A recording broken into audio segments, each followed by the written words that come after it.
Did you go to bed last night feeling mostly fine? Just a little tired? Maybe a bit stiff in your neck or shoulders? You closed your eyes thinking the morning would be smooth, calm, and predictable. Then, around 3 or 4 in the morning, you woke up feeling off, a little dizzy, your balance not quite right, your words not coming out as cleanly as usual. Most people over 60 blame it on sleeping wrong and simply push through the day. I understand that reaction. Truly, I do. But as a brain doctor who has spent 20 years caring for stroke patients, I can tell you something important. Sometimes that funny feeling after sleep is not just age or a bad pillow, it is the brain's quiet warning, asking you to pay attention. So, in this video, I will not ask you to fear your bed or lose sleep over every little ache. That would never be fair to you. Instead, I want to walk beside you, slowly, gently, like a careful guide, and show you 3 common sleeping positions that quietly raise stroke risk after 60. These are positions I hear about again and again when families tell me Doctor, they went to bed fine and woke up completely different. My goal is simple: help you notice these positions, adjust them safely, and give your brain the protection it deserves every night. If you are over 60, I kindly invite you to stay with me until the end. And before we go deeper, please subscribe to Senior Health Life so you never miss these life-saving tips. And if this topic feels important to you, please type 9 in the comments. If you want me to explain things even more clearly, type 0. Your feedback truly guides this channel. Before we go any further, let me reassure you of something important. You do not need fear to stay safe. You only need understanding. And the good news is this: with just a few small changes in how you position your body at night, you can lower your stroke risk in a very real way, without adding a single pill or new medication. As we get older, the body works differently. Blood vessels stiffen. The heart pumps with a little less force. Breathing becomes lighter during sleep. So, when a sleeping position bends your neck, compresses your chest, or slows your breathing, the brain feels it first. Sometimes it sends a tiny warning: morning dizziness, slow speech, or weakness that lasts a few minutes. Most people shrug it off. But you and we won't ignore those signs anymore. During sleep, your body naturally slows down. Your blood pressure dips. Your heart beats softer. Your breathing becomes steady and shallow. This is normal. It is the body's way of resting and repairing itself. But after 60, these nighttime changes can become more sensitive. If your neck is bent too sharply, the arteries that feed your brain may narrow for hours. If your chest is compressed, your lungs may not open fully, lowering oxygen without you noticing. If you already have high blood pressure, diabetes, atrial fibrillation, or high cholesterol, these small drops in blood flow can matter even more. This is why one single sleeping position, held for many hours, can create a brief, low-flow moment in the brain. Not a full stroke, but a dangerous hint that one could happen. And that is exactly what we want to prevent together. So the goal here isn't to make you anxious about bedtime. I would never want your nights to feel stressful or tense. My purpose is much simpler: to help you understand what's happening inside your body while you sleep, so you can make small, safe adjustments that protect your brain. Because truly, it only takes one subtle change in posture to shift how blood and oxygen reach the brain. And when the brain does not receive enough flow, even just for a short moment, it leaves tiny clues: morning dizziness, brief imbalance, a heavy arm, or words slipping out slower than usual.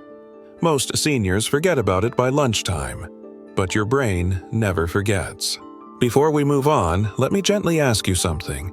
Think about how you slept last night, your exact position. Keep that image in your mind. You'll understand why in just a moment. Now, let's move smoothly into the first dangerous sleeping position you should avoid after 60. As we move forward, I'd like to gently shift your attention to something many people never think about: how the body reacts to certain sleeping positions after 60. There is no perfect way to sleep, and I would never expect you to hold your body like a statue. But some positions place quiet pressure on the neck, chest, or abdomen. And the older we get, the more sensitive our circulation becomes. A bent neck can narrow the small space where blood travels to the brain. A compressed chest can limit how deeply the lungs open, lowering oxygen through the night. And a twisted or tightened abdomen can force the heart to work harder just to keep blood moving. If you already live with high blood pressure, high cholesterol, atrial fibrillation, or narrower neck arteries, these pressures act like adding fuel to a small fire, unnoticed but real. That's why recognizing how you sleep is so important, especially after 60. So, before we step into the main part of this video, I'd like to invite you to pause for just a moment and think about something simple. How did you sleep last night? Were you curled to one side, lying flat on your back, or resting in your favorite chair because it felt easier than walking to bed? There is no judgment here, only awareness. Because once you notice your own habits, it becomes much easier to adjust them gently and safely. And here is a small request just to keep our conversation flowing. Try to guess whether your usual sleeping position is one of the 3 risky ones I'm about to explain. Hold that answer. At the end of the video, I'd love for you to share it in the comments so others can learn from your experience too. Now, let's begin with position number 1. This first position may surprise you because it looks safe at a glance. It feels gentle. It feels supportive. And many seniors believe it helps them breathe better at night. But the truth is, this very position is the one I worry about most. If you sleep on your back with 2 or 3 pillows stacked high, stretching your chin downward and folding your neck forward, I'd like you to listen to this part with extra care. I say this with respect, not fear. I know why people do it. A higher pillow seems to make breathing easier. It feels like it reduces acid reflux. It feels comforting when you're tired at the end of the day. But as the head tilts forward, the neck bends sharply. And when that happens, the blood vessels that carry oxygen to the brain become narrower than you might expect. Let's talk through the problem gently, step by step. When the head is pushed forward by 2 or 3 pillows, the throat narrows. You may open your mouth to breathe. You may snore more loudly. Your neck muscles tighten through the night, and you may wake up with a heavy feeling in the back of your head or stiffness along your shoulders. Many people assume this is old age, but it's often just a reaction to the position itself. The real issue lies deeper, in the way your neck bends. The carotid arteries and the vertebral arteries run through your neck like 2 important highways. When your head falls forward, those arteries can become partially compressed. This reduces blood flow to the brain. Not enough to wake you, but enough to lower oxygen during the night. Your brain works harder. Your breathing may pause without you noticing. Your oxygen dips. Your blood pressure may drop, then rise suddenly as the body tries to compensate. These swings, drop, rise, drop, put stress on the brain and the heart. If you have high blood pressure, diabetes, or stiff arteries, this stress becomes even more significant. And the most vulnerable hours are often between 3 and 5 a.m., when the body is naturally at its lowest energy point. Let me share a real case to help you picture it more clearly. Harold, a 72-year-old gentleman, came to the hospital one morning after waking with slurred speech. He had slept with 3 pillows because of reflux and snoring. His daughter found him sitting at the edge of the bed, holding his right arm because it felt weak. Scans later showed he had suffered a mild stroke. His sleeping position wasn't the only factor, but it played a major role by restricting blood flow for hours. So, what can you do? The first level is simple and can be done tonight. Lower your pillow height. Use a single supportive pillow that keeps your head, neck, and spine in a straight, gentle line. Avoid falling asleep while watching TV with your head propped up, and if you snore, try sleeping on your side instead of on your back. The second level involves deeper care.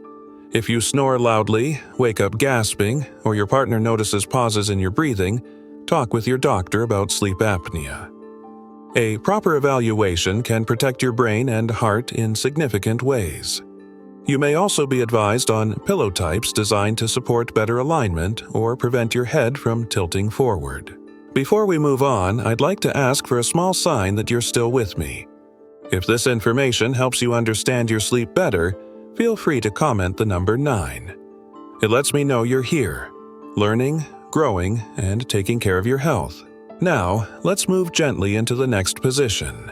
It's one many people love because it feels cozy and secure, but it quietly forces the body to work harder than you think. This next position is one many seniors tell me they love because it helps them fall asleep quickly. It feels warm. It feels secure, and it creates a deep, heavy sleep that seems peaceful from the outside. But the truth is, this very position can make the brain work harder than it should. If you tend to sleep on your stomach, press your chest into the mattress, or twist your body while hugging a pillow, I'd like you to listen gently to what I'm about to explain. I say this with care, not with fear. Sleeping on your stomach forces your head to turn sharply to one side. Most people can't keep their face straight down, so the neck twists, sometimes more than 90 degrees. When that happens, the arteries that run along the spine and into the brain become stretched or narrowed. It's not dramatic. You don't feel pain. But during hours of sleep, this reduced flow can quietly affect how the brain gets oxygen. Your chest also pays a price. When you lie face down, the weight of your body presses into your ribs. Your lungs can't fully expand. Each breath becomes a little smaller, a little shallower, a little less nourishing. You may not notice this when you're young, but after 60, the lungs need more freedom to open. A compressed chest limits oxygen, and oxygen is the one thing the brain can never run low on. Then there's the twist of the spine. Many stomach sleepers curl one leg up, rotate the pelvis, or hug a pillow so tightly that the whole torso rotates. This twisting changes the alignment of the neck, back, and chest. Blood flow slows. The heart works harder. Your breathing becomes uneven, especially in the early morning hours when the body is naturally at its lowest oxygen point. If you live with heart disease, atrial fibrillation, high blood pressure, or clogged arteries, this drop in oxygen can be even more concerning. Low oxygen at night acts like a spark in a dry forest. It doesn't cause a giant fire right away, but it creates the perfect conditions for one. Let me share a gentle, real example. Ethel, a 69-year-old grandmother, had slept on her stomach her entire life. She liked hugging a pillow close to her chest because it made her feel grounded. One morning, around 5 a.m., she woke up and couldn't lift her left arm. Her words were slow. She felt a strange heaviness in her chest. Her daughter brought her to the hospital, where we later confirmed she had suffered a mild stroke during the night. The doctors noticed she had been lying with her head sharply turned and her chest compressed for hours. It wasn't the only cause, but it was a powerful trigger. So, what can you do if this sounds like you? The first step is simple and gentle. Try shifting to a side sleeping position. You don't have to flip all at once. Use a small pillow between your knees. Place another pillow in front of your chest so you still feel supported, still feel held, but without pressing your weight into your lungs. The second step is to set up your bed so it works with you, not against you. Choose a mattress that doesn't sink too deeply. Pick a pillow that supports your neck without forcing it to twist. Right before you sleep, take 3 slow breaths. Deep, soft, comfortable. This helps your body recognize the feeling of an open chest and a relaxed spine. Before we move on, I'd like to invite a little interaction to help you reflect. If you've ever woken up with a heavy chest, a short breath, or a numb hand, feel free to comment the word chest. It helps me understand how many people relate to this, and it helps others feel less alone. Now that we've talked about the dangers of pressure on the chest and twisted breathing, let's move gently to the final position, the one I worry about the most. It's the position many seniors slip into accidentally, usually while watching television, and it carries its own hidden risks that most families never realize until it's too late. If you have the habit of watching TV in the evening and slowly drifting off in your favorite chair because it feels easier on your back or helps you relax, this part is especially for you. Many seniors do this without realizing how it affects their circulation, their balance, and even the blood flow to their brain. It feels harmless, and in the moment, it truly seems comfortable.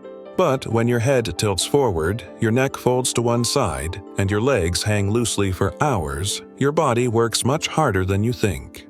Let me explain this gently, step by step, so you understand what is happening and can adjust without fear. When you fall asleep in a chair, your head often drops forward or shifts sharply to one side. This bends the arteries responsible for carrying blood to your brain.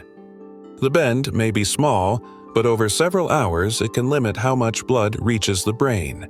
You won't feel pain, you won't wake up gasping, but the pressure on those arteries is real, especially after 60. Your chest also collapses forward in most chair positions. When this happens, the lungs cannot fully expand. Each breath becomes a little shallower, a little shorter, and a little less effective. Over time, oxygen levels drop during sleep. The brain depends on oxygen more than any other organ. Even a small reduction affects its function. Your legs experience changes too. When they dangle or when one leg crosses over the other, blood begins to pool in the lower limbs. Healthy circulation needs movement, or at least proper support. In a chair, your legs may remain still for hours, allowing blood to stagnate. If you have varicose veins, diabetes, or any vascular disease, this raises the risk of clot formation. A clot in the leg can travel upward and become a serious threat. Then comes the moment familiar to many seniors. You wake up stiff and disoriented. You try to stand and suddenly the room tilts. Your blood pressure drops because you were sitting too long and your brain doesn't get enough blood for a few seconds. You feel dizzy. Your legs tremble. Sometimes you fall. This is not weakness. It is simply the body reacting to a quick change from stillness to motion. Let me share an example that many families never forget. Mr. Leonard, age 75, loved watching late-night baseball in his recliner. One night, he fell asleep there. Around 3 in the morning, he woke up needing to use the restroom. He stood up too quickly. The room spun. He fell into the hallway wall. His daughter rushed him to the hospital where he was diagnosed with a mild stroke. The fall didn't cause the stroke. The sudden drop in blood pressure after hours of poor circulation did. So what can you do? First, try not to sleep through the night in a chair. When you feel yourself getting sleepy, pause the TV, turn off the lights, and move gently to your bed. Your spine, lungs, and brain will benefit from the proper position.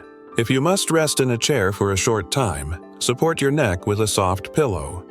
Elevate your legs slightly to prevent blood pooling. And set a timer for 20 to 30 minutes so you don't enter deep sleep in that position. These small steps protect your circulation and make waking up safer. If someone in your home often falls asleep in a chair, you may want to share this information with them. And if you've had this experience yourself, feel free to comment the word chair, so I know this message reached the right people. You've now learned why this position carries hidden risks. Next, let's move into the safer sleeping habits that help keep blood moving smoothly through the night and protect your brain until morning. Here's the part many people find encouraging. You don't need new medications. You don't need expensive devices or complicated equipment.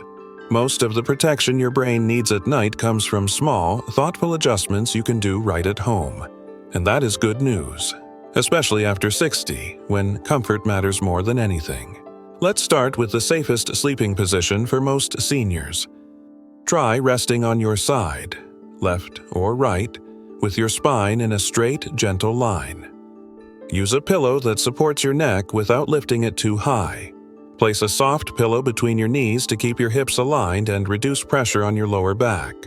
This position helps blood move smoothly, keeps your airway open, and allows your lungs to expand more fully. Just as important as what you do is what you avoid. Try not to sleep on your stomach because it twists the neck and compresses your chest. And try not to spend long hours sleeping in a chair, no matter how comfortable it feels at first. Your heart and lungs work better when your body is supported by a mattress made for rest. Before you sleep, there are 6 simple steps that help prepare your body. I call them the Walk Safe 6. These steps are gentle, practical, and designed for seniors who want safer nights and steadier mornings. First, check your blood pressure if you have a home monitor. It helps you understand how your body is trending before sleep. Second, drink a comfortable amount of water. Not too much, not too little. Just enough to stay hydrated without interrupting your rest. Third, loosen your muscles with light stretches of your neck, shoulders, and legs. A relaxed body sends better blood flow to the brain. Fourth, prepare your bedroom. Keep the temperature warm, but not hot. Use soft lighting or no lighting at all. Calm surroundings help your heart settle. Fifth, choose your sleeping posture carefully, usually on your side, with proper support for your neck and knees. And finally, keep your phone or emergency contact numbers close enough to reach without standing up. Just before you lie down, take one more gentle step, what I call the pre-sleep brain flow. Take 3 slow, deep breaths. Let your chest open fully. Gently turn your head from side to side to notice any stiffness or unusual sensation. Then ask yourself, is my position helping the blood reach my brain tonight? This moment of awareness can prevent hours of pressure on your neck or chest. If you'd like me to create a full video showing each of these steps in detail, feel free to comment the word WALK and the number 9. It helps me understand who wants deeper guidance, and it helps me serve you better. Now that you know the safest positions and the nightly steps that protect your brain, let's move toward the final part of this video, the closing guidance that ties everything together and helps you build confidence for every night ahead. You cannot control everything that happens inside your blood vessels. None of us can, but you can control the way you go to sleep tonight. And that simple choice can make a real difference for your brain, your balance, and your independence. Before we finish, let's gently review what matters most. There are 3 sleeping positions you should avoid after 60. The high pillow position that bends your neck, the stomach position that compresses your chest, and the chair position that slows circulation in your legs and brain. Each of them creates quiet pressure the body no longer manages as easily with age. The safer choice is simple. Sleep on your side with your spine aligned and your neck supported. Use the Walk Safe 6 before bed, especially stretching your neck and legs. And take 1 minute for the pre-sleep brain flow. 3 deep breaths, a gentle head turn, and a quick check that your position allows free, comfortable blood flow. Small steps, repeated every night, protect the brain far more than people realize. Now, I'd love to hear from you. Please share one thing you learned today and tell me which change you will apply tonight. Your experience helps others feel supported, and it helps this channel grow with purpose. If this video helped you understand your stroke risk more clearly, please comment 9. If you want me to explain something in a different way, comment 0. Your feedback truly guides me. And before you go, please like, share, and subscribe to Senior Health Life so you never miss another life-saving lesson in our stroke series. You deserve safe nights and strong mornings,